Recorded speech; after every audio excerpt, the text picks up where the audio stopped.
Welcome to Herbally Yours, an adventure into the world of natural medicine. Here is your host, Dr. Ellen Kamhi, the natural nurse who will help you take the leap to ultimate wellness.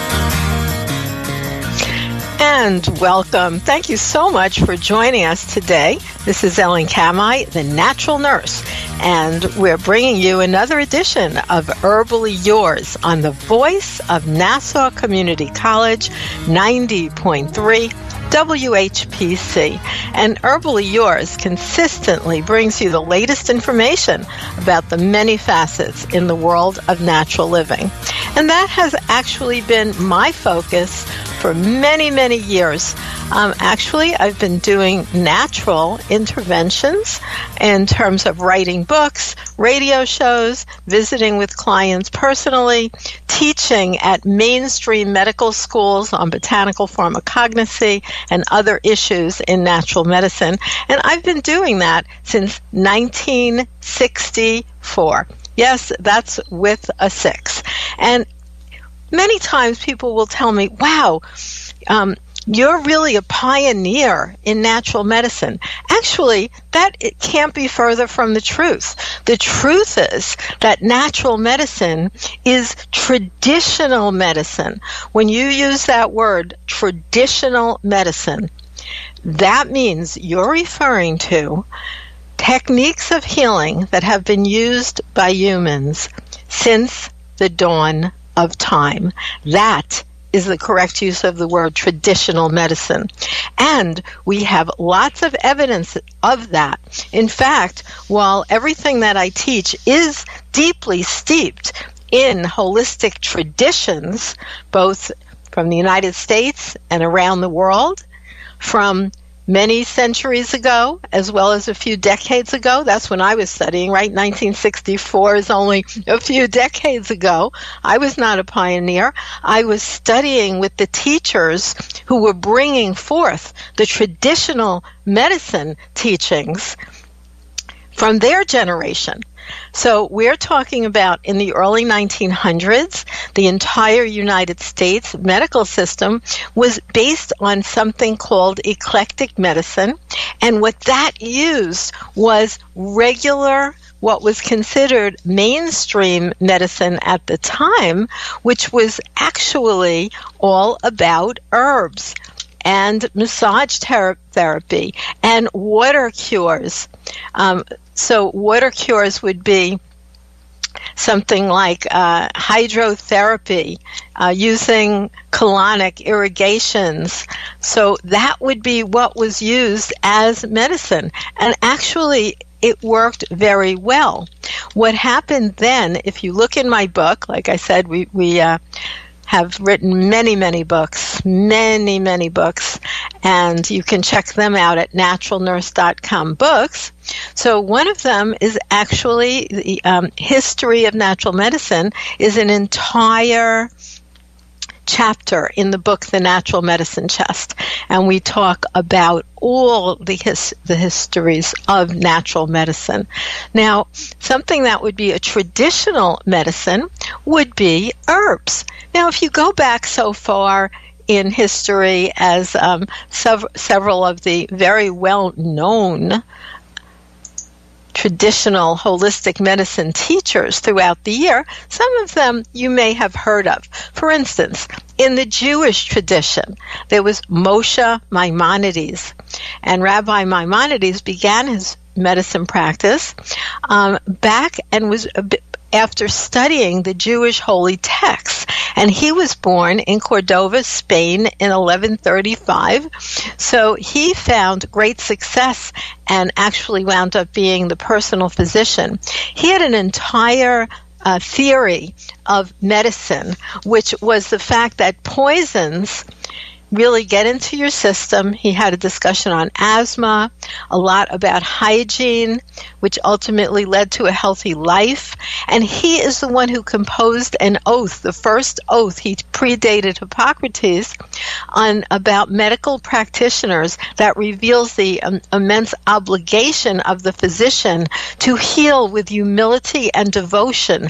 And also Maimonides, who of course was a rabbi, just like Jesus, who was another great healer, was also a rabbi, really felt that you should pray to God's assistance and divine intervention. Now, that is really interesting because in modern times, there is a plethora of research showing up in mainstream medical journals. You can look for some from Dr. Larry Dossey, Dossey, MD, where they actually verified the evidence that prayer aids healing. So he did that quantifiably, where he measured something like how fast a wound closed. And it was a double-blind, placebo-controlled study where one wing of a hospital was prayed for and another wing of a hospital with similar ailments was not prayed for. And it was double-blinded in that neither the individuals who were prayed for nor the staff that took care of them knew which side of the hospital was being prayed for. So there is so much evidence that everything Maimonides said and Hippocrates said, all these ancient healers. Now, by the way, going back even further in time, one of the very first humans that were found in terms of a very, very ancient mummy has recently been found, not that long ago. His name is Ortzi, O-R-T-Z-I, Ortzi.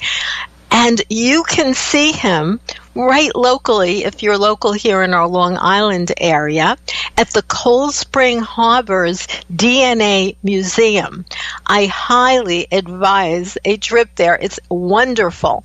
And it's either free or some nominal fee to walk in there. And they have a whole exhibit of Ortzi, who was found not that long ago. He was found. And it was in between the Alps, and there's actually a little discussion and maybe a little fight whether it was the Swiss side or the Italian side of the Alps, because this was a great anthropological discovery, so everybody wants credit. Be that as it may, when they found Ortzi, they found that he had a lot of things with him. They found his clothes. They found his medicine bag. Yes, he had a medicine bag. And in his medicine bag, what do you think he had? Do you think he had statin drugs? No, he had medicinal herbs. That is traditional medicine. And in fact, we even are finding out what herbs he actually had in his bag. And one thing we're finding out he had was natural therapies for pain. For instance, cannabis, which of course is all the rage right now. I am actually a member of the American Cannabis Nurses Association, and I am lecturing literally all over the country and the world because there's so much interest, because as of the Farm Bill of 2018, cannabis in terms of hemp is now 100% legal to grow it, to sell it. So you're seeing it blossoming everywhere. But it is like the Wild West, because there are certainly some really high quality, highly regulated cannabis oils on the market. And then on the other hand, there are some pretty rogue products. So you may want to have a discussion about which ones are tested and valid and legally marketed, etc. Be that as it may, they found cannabis, which is so excellent for pain. Client after client is now using cannabis oil and amazed at how much inflammation and pain that brings down. So on the other hand, you probably also know that here in New York, marijuana has also been legalized for medical use. That's different, because while cannabis and marijuana are actually a very similar plant, they're the same plant, but there's some subspecies. The ones that are labeled marijuana are high in what's called THC. That's one of the active components, and that is the active component that makes people feel high. It's a psychoactive component. However, the ones that are called CBD, they are not psychoactive because they contain certain cannabinoids, but not THC. Be that as it may, going way back in history, we know that Otzi, the Iceman, as he's called, and as I said, you can see him right in Cold Spring Harbor Laboratory, had lots of herbs in his medicine pack because That is traditional medicine. So I'd like you to know that you're listening to Herbal Yours on the voice of Nassau Community College, 90.3 WHPC. I'm Ellen Kamhi, the natural nurse, and today we are talking about the history of natural medicine. And you can always find out more and find out how to join us in person in the field, on ground, or on our many classes that we hold online by going to naturalnurse.com, events or calendars. Everything is listed there, and boy, do we have a lot going on almost every single day. And you can come on herb walks with us where you learn to identify wild, edible, and medicinal plants right here on Long Island and other places in the country where we give that. So when we're looking back at Rabbi Maimonides, he worked on all kinds of things, and he wrote a book. It's called The Laws of Moral Dispositions, and he talks there about eating. And I will tell you, in all traditional medicine, food is the main medicine. Main medicine in traditional medicine. So that's why we know medicine that's practiced in conventional ways, that's a new word, we can say conventional medicine or mainstream medicine or modern medicine, or you could also call it conventional, modern, allopathic, mainstream. Those are good words for what's going on with most people when they go to a regular doctor, and the only intervention they'd ever really give you are pharmaceutical drugs. If you walk in there and get a list of pharmaceutical drugs, you know you are not using traditional medicine, because holistic practitioners use traditional medicine. And traditional medicine is based on stress reduction, something like prayer, or you can be an atheist and still do stress reduction. Also, food, number 2. Exercise, number 3.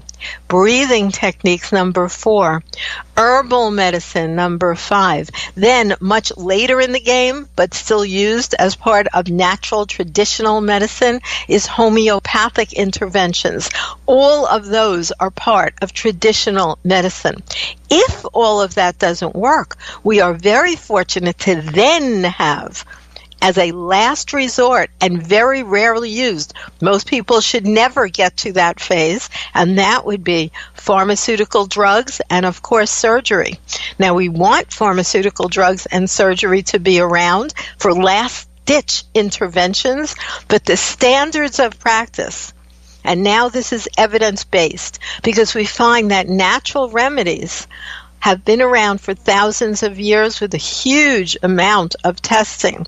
And now when we also do double-blind placebo-controlled studies, we are finding that in most cases, they are much safer than their pharmaceutical analogs. And when I say pharmaceutical analogs, that's because many of the pharmaceuticals are originally developed by using the herb that was used before and then extracting out one of the active constituents and then chemically copying it and isolating it and patenting it. And then it does not have to be made from the plant anymore. It could be made from a group of chemicals. And then it's usually added in with a pill or a liquid with all kinds of highly toxic additives, such as preservatives and dyes and chemical constituents. And then this is what you take. And the action of that active is usually something like covering up a symptom. It has nothing to do at all with healing the cause.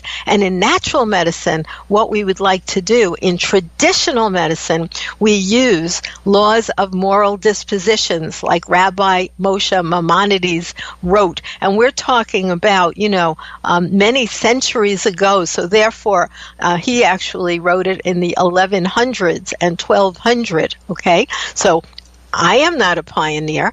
I am a student of medical history, and I bring these ancient traditional healing into now and the future through writing books and educating clients of how to use them. But the most wonderful thing is how well people get. Now, Rabbi Maimonides talked about the fact that a person should eat only until you feel a little bit full. You should never eat to where you have to lean back and hold on to your stomach. This is very, very simple teaching, but evidence shows he was right. So really, you want to reduce your intake by approximately 1/4 of satiation. And also, Rabbi Maimonides taught that water and liquids should not be consumed along with food. And I actually feel that that is absolutely the true case. Well, we're going to take a little break right here and remind you that you are listening to Herbally Yours on the voice of Nassau Community College, 90.3 WHPC. You can always listen live online at nccradio.org or on iHeartRadio. For more information on today or our topic, email us at whpc@ncc.edu. Stay tuned. Herbally Yours. We'll be right back. Hi, I'm Janelle Hale, founder and CEO of the National Breast Cancer Foundation. Early detection saved my life. It could save yours too. I was only 34 years old and the mother of 3 when I was diagnosed with breast cancer. I was forced to make a decision about my health with few options. After my treatment, I made a commitment to provide help and inspire hope to those affected by breast cancer through early detection, education, and support services. I was fortunate to have resources and support through my journey, but so many facing breast cancer have to overcome the burdens of cost and fear alone. No one should face breast cancer alone. Today, NBCF has provided over 1 million early detection and patient navigation services so that women in need have access to these potentially life-saving resources. To learn what every woman needs to know about breast cancer, visit nbcf.org.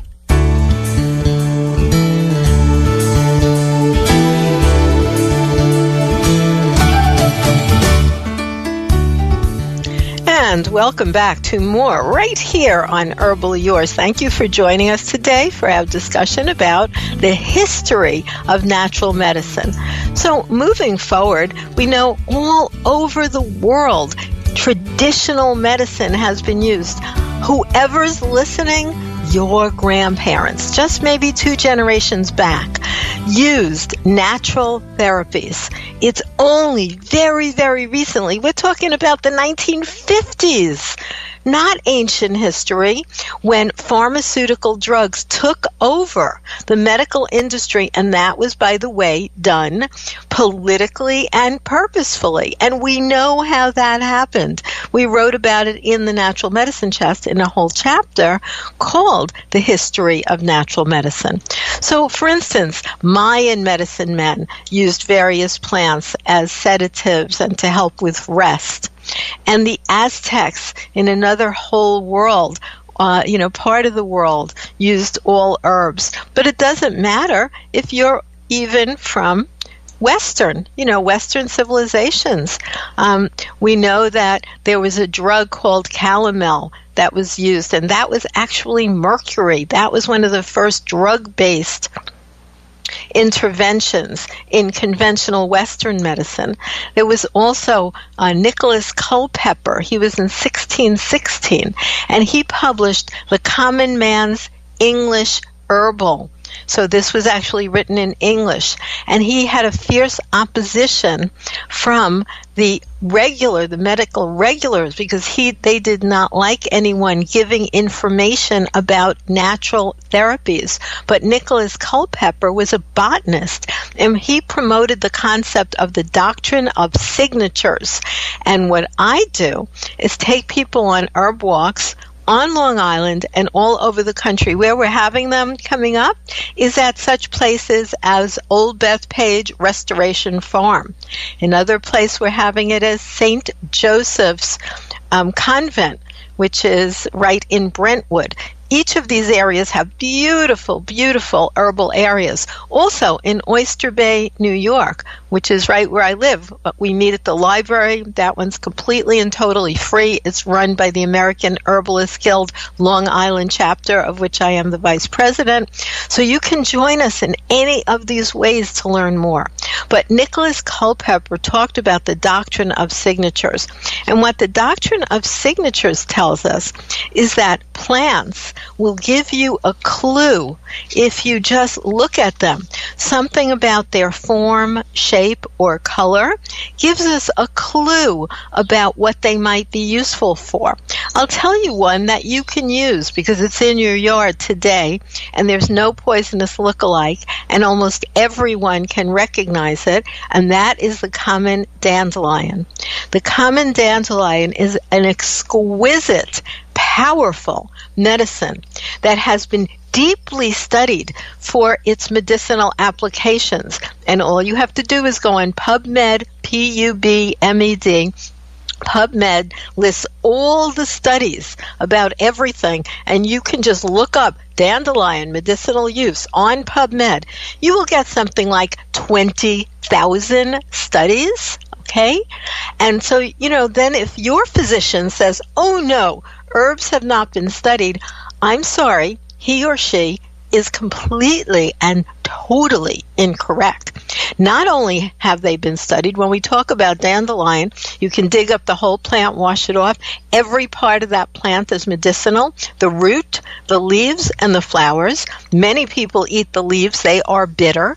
That bitter flavor, when it touches your tongue, helps your body to release digestive enzymes. So a very good thing to do is rip up those leaves and add them to salad. And people even buy dandelion greens in the grocery store, but you can just pick it from your lawn as long as you're not having glyphosate or Roundup being sprayed on your lawn. And I've been saying that since 1969, and that's before glyphosate even was on the market. But I was at Cornell University at the time, and they were starting to develop glyphosate and genetically modified plants so that they could sell a lot of glyphosate, and now it's a billion-dollar seller.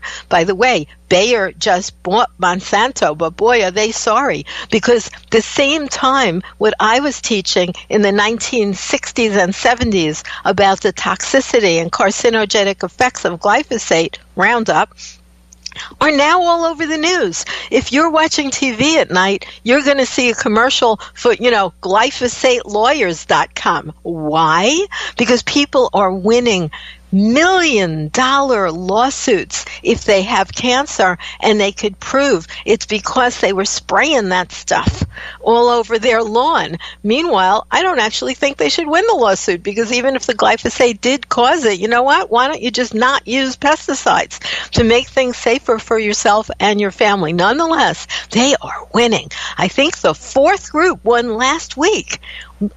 Huge millions of dollar settlements because of using these toxic chemicals on their lawn to kill the dandelions and, to grow genetically modified food, which makes you sick and ruins your microbiome. That was another whole topic I was thinking of talking about today, the microbiome. But I will be lecturing about the microbiome all over the place. And of course, you can always get in touch if you would like a private session, or come into the office, or come on one of the herb walks, or take one of the online classes. By the way, the online classes are CE certified. That means health professionals get CEs for taking those classes, but they are open to anyone. So way back when, they were talking about the Doctrine of Signatures. And dandelion, by the way, in 1944, there was a journal article published in the medical journal The Lancet, which compared the use of dandelion with the drug, which is still on the market, called Lasix. And Lasix is a diuretic. In other words, it makes you urinate more and gets rid of excess water from your body. That's very good for things like high blood pressure and other kinds of things when people are holding on to too much water. And you know what? Dandelion, when it was tested against Lasix, was actually equally as effective. However, it had a much lower incidence of adverse effects, and that's because it does not cause the depletion of very important magnesium, which actually the Lasix does and potassium. Lasix causes the decrease of potassium, so usually they give potassium, something like slow K, along with the Lasix, but that's not even necessary if you use something natural. Isn't that amazing? So that's why this is becoming so popular once again. And you are listening to Herbally Yours on the voice of Nassau Community College, 90.3 WHPC. I'm Ellen Kamhi, the natural nurse, and you can find me at naturalnurse.com. You can always get in touch with us here at Herbally Yours by just emailing us at whpc@ncc.edu. So that's another person, Culpeper, who was very, very famous back in time. There are so many, so I'll just talk about another one or so that perhaps you have heard about. Like perhaps you have heard about Hippocrates. Did you ever hear of Hippocrates? So Hippocrates is the father of modern medicine. That you might have heard. And there's something called the Hippocratic Oath. And in the Hippocratic Oath, doctors have a pledge that they make that they will first do no harm. First, do no harm. But unfortunately, it seems that many of the conventional interventions that are used now, although they can be life-saving, we don't want to get rid of them when they're used correctly and when it's time to pull out the big guns because all else has failed. Absolutely, you want those big guns around. The problem is we want to balance what we do in terms of health effects and supporting overall health and wellness and possible negative effects. That's what we don't want. That's what's called adverse effects. And that's where natural medicine is so far superior. And also there's so much repression of medicine. For instance, by the Flexner Report. The Flexner Report was done in 1910, and it was authored by Abraham Flexner. This is just history. You can look it up. And this was actually backed by the Rockefeller Foundation. And the Rockefeller Foundation at that time, back in 1910, was moving towards supporting both the new fledgling pharmaceutical industry along with the AMA. And those two things were married, the American Medical Association and the pharmaceutical industry. And lo and behold, what do we have now? An exact lineage of that. And this was actually promoted by John Rockefeller, and also his foundation administers. So they went to the medical schools and they did a report about which ones were still teaching herbal medicine and traditional medicine, and which ones were willing to jump on board and erase everything about natural medicine from their school agenda and replace it with new books that were published by these organizations, through another name, of course, so that the only thing that would be taught to physicians is drugs and surgery. And sure enough, that was a political maneuver, a political coup, something backed by money that was very successful, because to this day, very little of what we know is evidence-based, natural, traditional medicine is taught in most conventional medical schools, although that is changing. So that's our report for today about the history of natural medicine, something you may want to look into. And I want to thank you so much for tuning into Herbally Yours, produced in the studios of 90.3 WHPC, Nassau Community College, Garden City, New York. For further information, email us at whpc@ncc.edu. This is your host, Ellen Kamhi, at naturalnurse.com, inviting you to join us next week for another edition of Herbally Yours. Until then, stay healthy.